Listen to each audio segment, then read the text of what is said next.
Imagine being 17 years old and replacing a 7-time Formula One world champion. That's exactly what happened when Andrea Kimi Antonelli took the seat at Mercedes Petronas Formula One team. And now he's already winning races. And now the question everyone in Formula One is asking is simple, but just how good is Kimi Antonelli? Right now, that might be one of the biggest questions in Formula One. Andrea Kimi Antonelli is still only a teenager, yet he's already making history in Formula One. In Shanghai, he qualified P1 and went on to win the race, becoming the second youngest driver in Formula One history to win a Grand Prix. That is an incredible achievement on its own. But what makes that story even crazier is how he got here. Instead of taking the traditional development route, he jumped straight into Formula One. And that decision raised a lot of eyebrows. Some people thought it was genius. Others thought it was way too risky. Because imagine being just 17 years old and suddenly being thrown into the fastest,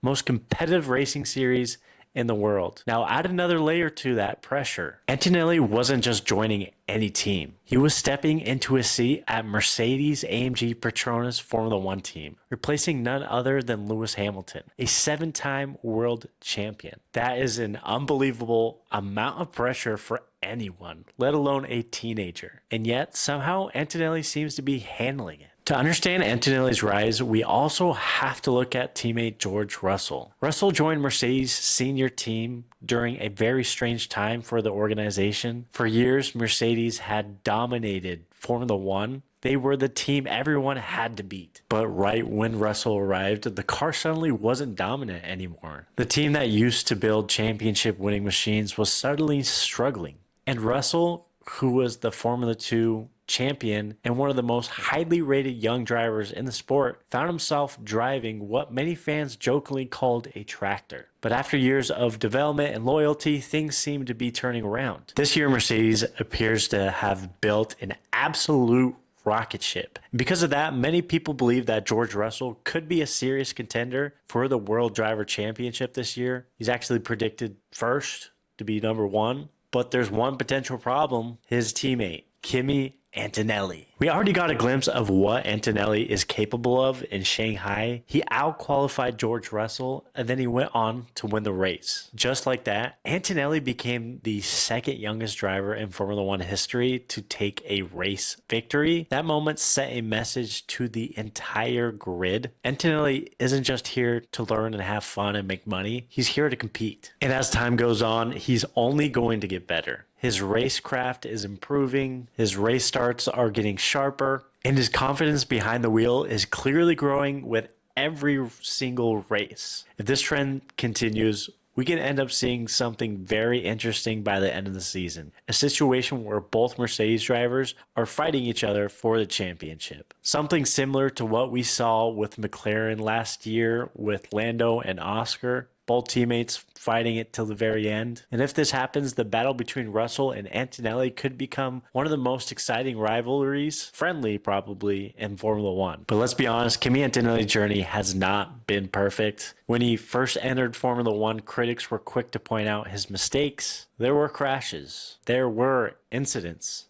or should I say incidents. And a lot of people said he was simply too young and too experienced. Some fans even questioned whether Mercedes had rushed him into Formula One too soon, too quickly. And to be fair, the criticism wasn't completely unreasonable. Formula One is incredibly demanding. Even experienced drivers struggle when they first arrive. But Antonelli didn't hide from the criticism. He kept showing up, he kept racing, and slowly but surely the results started improving. Even after controversial moments involving drivers like Max Verstappen and Charles Leclerc, where Antonelli faced heavily online criticism, he still managed to stay focused and continue developing. That kind of mental toughness is something every great driver needs. Because whenever a young driver starts showing this much potential, the comparisons start to begin. And the name that always comes up is Max Verstappen. Verstappen is widely considered one of the greatest talents Formula One has ever seen. Some fans even believe he's mentoring Antonelli in a way, almost like a Star Wars Jedi guiding the next generation. Now, whether that's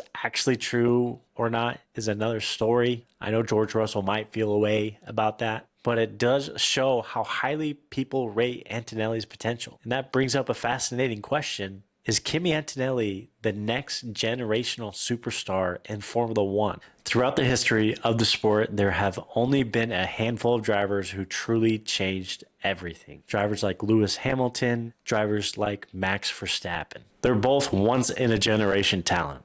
Let's be real. The kind of drivers who define entire eras of Formula One. And some fans are starting to wonder if Antonelli might be the next one. But before we go and crown Antonelli as the best young driver on the grid, there are a few other names worth mentioning, and one of them is Oliver Bearman. Bearman has been extremely impressive in the Haas F1 team. Now, Haas is not exactly a championship contender car like Mercedes seems to be here in 2026, but in fact, it's often fighting towards the back of the grid, but Bearman has consistently taken that car to places it probably shouldn't be and towards the front of the grid, I mean. One moment that still stands out to me is Mexico City when Bearman managed to hold off Oscar Piastri while driving a significantly slower car during that McLaren dominance era. And that kind of defensive driving is still really impressive to this day. So when we talk about the best second-year drivers on the grid, the comparison between Antonelli and Bearman is definitely one to watch. It will be very interesting to see how both drivers perform over the course of this year. There's also another side to Antonelli that people don't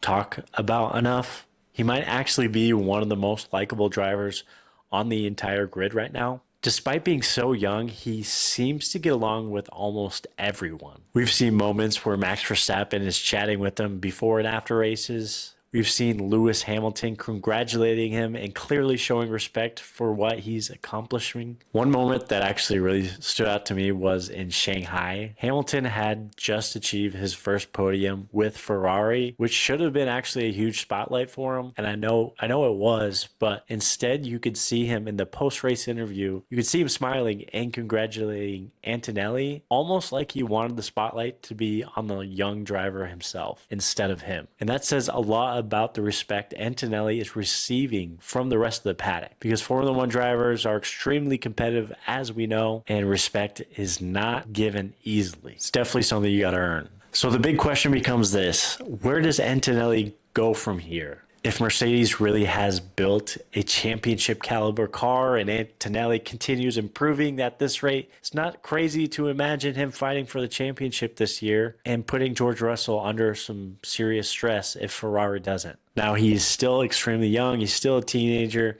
He still has years of development ahead of him, and yet he's already winning races, though. That combination of youth, talent, and opportunity is very rare in Formula One, which is why so many people are paying attention to his career right now, because we might be witnessing the beginning of something special. So what do you think? Is Kimi Antonelli the next Max Verstappen? Is Antonelli already the best second-year driver on the grid, or do drivers like Oliver Bearman deserve that title? Let me know in the comments what you think. And if you enjoyed this discussion, don't forget to like the video and subscribe to the YouTube channel for more Formula One content here at Podium Pitlane. So if you made this far, it seems you enjoyed it. I appreciate it. But always remember, it's a great day to be a Formula One fan. Make me lose my mind, but it's okay.